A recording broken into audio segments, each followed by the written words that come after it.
Okay, so I'm going to be talking to you about our experiences trying to write performance portable OpenMP 4.5 and 4 as well. Yep.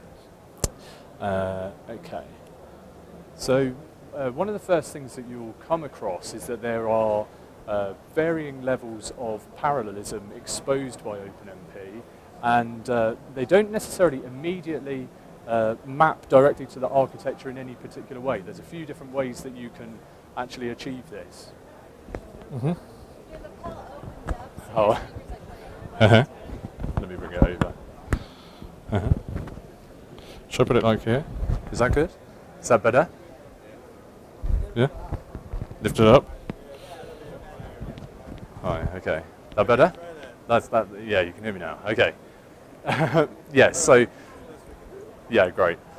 So the way that the actual specification maps onto the architecture, there's a few opportunities for people to actually interpret the parallelism in a different way, and that's one of the things that we first recognised. Okay, so you'll see here the concept of a OpenMP 4 target can have teams, it can have threads, and it can also have SIMD lanes.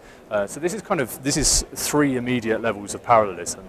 And if you actually look at the way that you might naturally program CUDA, so an NVIDIA GPU, or you might target a CPU with SIMD, then actually you really only consider when you're programming two levels of parallelism in those. So this kind of opens up an opportunity for some divergence between the implementations. So I'm going to sort of deep dive into how all the compilers have looked at this. How all the compilers have looked at this problem and they've interpreted it differently. Okay. So Intel was obviously the first to actually provide an implementation. They supported OpenMP 4 for their Intel Xeon Phi, and actually their initial interpretation was it didn't fully take on with the specification.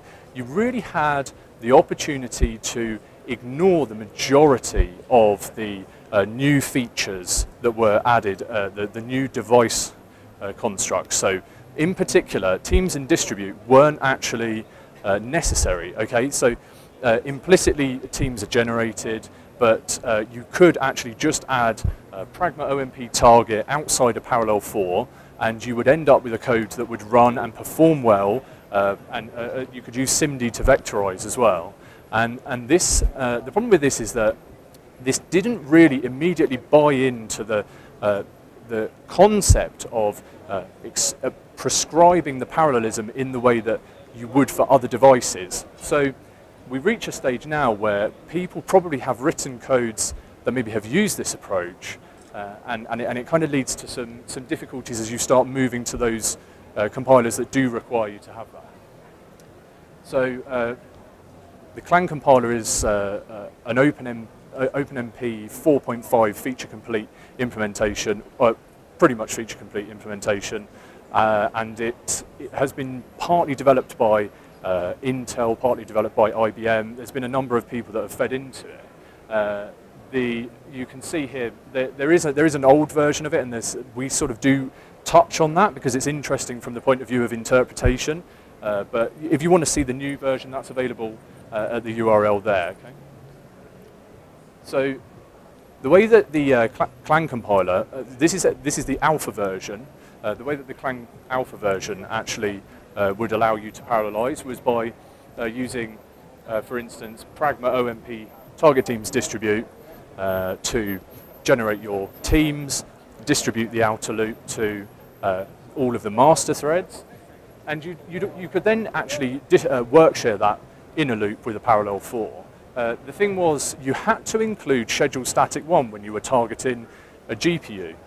The thing with this is that it helps with coalescence, right? But it is slightly problematic because that's not necessarily what you'd want to do if you were targeting a CPU.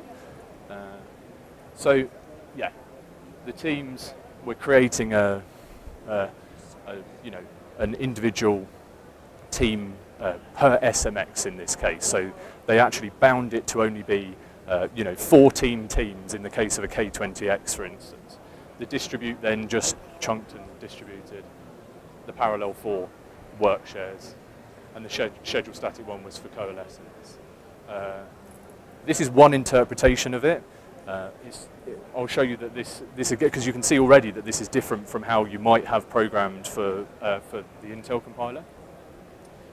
Okay, so a slight thing that has happened is that in version 4.0, from version 4.0 to version 4.5, there's been a change actually to do with the default sharing. It's moved from implicitly mapping to from to implicitly mapping first private. And the implication of this is that actually lots of the time it was possible previously to perform a small optimization and say, okay, well, I'm going to map to, because you didn't necessarily want scalar variables to come back from the device. It's very unlikely that you'll be changing them, so you save a memory copy. But one of the implications of this is that actually going from codes that are written in 4.0 to 4.5, this inhibits the ability for it to optimize it and pass it through, as for instance to an NVIDIA GPU, as a kernel argument, which is a much faster, lower cost option. So it's just one of the kind of gotchas that we experienced while we were trying to write the codes. The next one I'm going to talk about is Cray. So their implementation was pretty early in terms of targeting the GPU, and they're not 4.5 feature complete, but they have pretty much full support for the device constructs as of about 6 months ago. Their implementation is, we've shown to be quite performant. They achieve generally on our applications within, say, 20% performance penalty in a lot of cases, which was very impressive to us. So they took a slightly different approach, and that approach is, instead of actually, the number of teams and threads that they pick by default is obviously different, so it's 128 teams of 128 threads. They distribute in the same way because there's really only one way to do that. But the next thing that they do is, instead of actually a parallel 4 being the signal that you need to work share a particular loop, they consider the block to be a wide vector unit, and the threads the CUDA threads almost map onto individual SIMD lanes. Okay, so what you can do is you can say, okay, I don't actually need the parallel 4. I can just have a SIMD, or in many cases you don't even need to put the SIMD because it will auto-vectorize. So this is another divergence from the way that you would program it. So we've seen a few different cases already, right?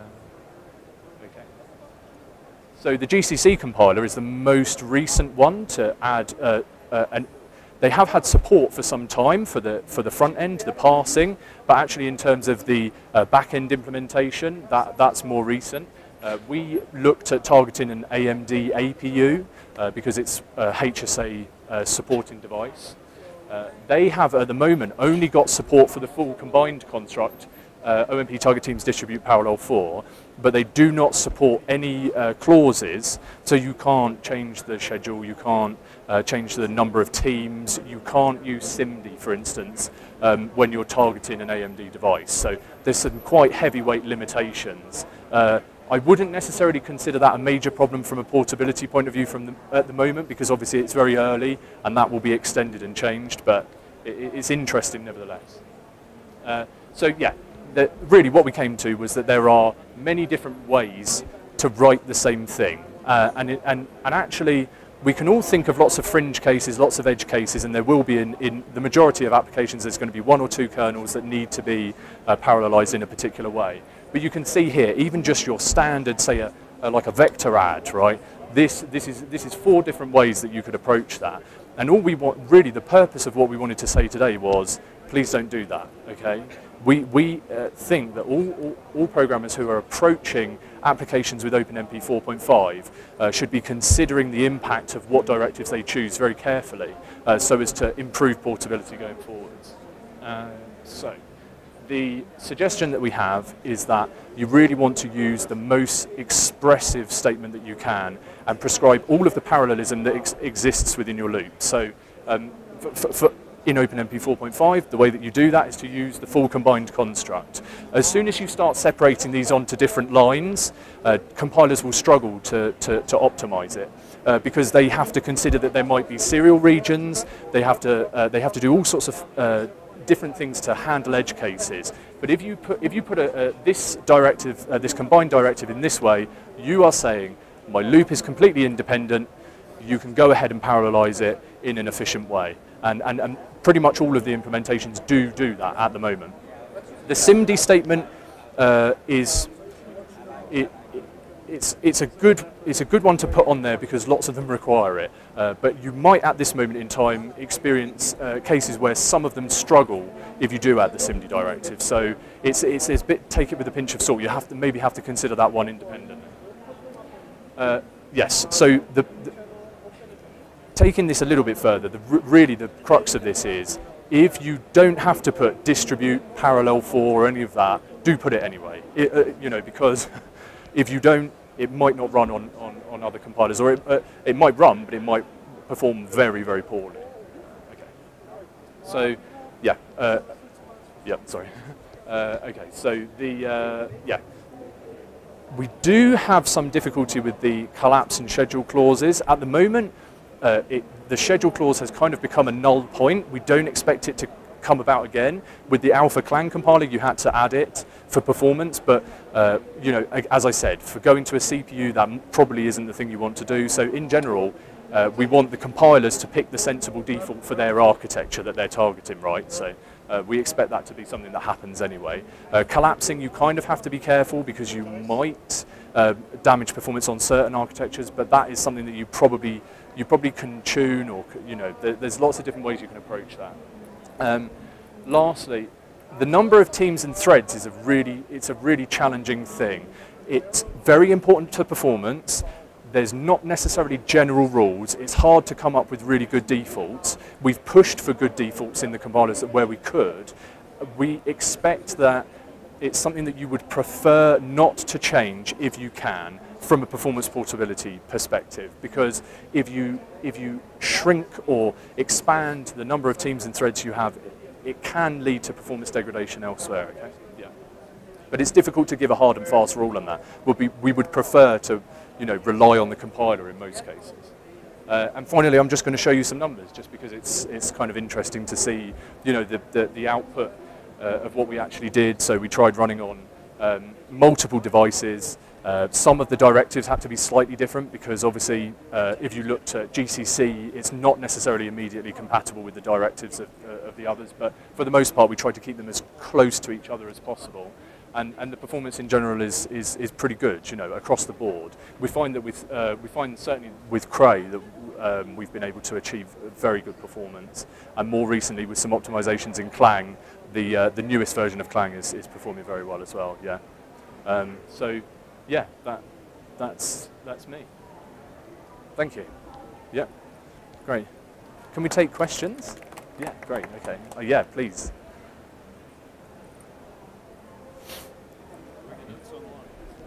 Oh, are the notes online? Yes.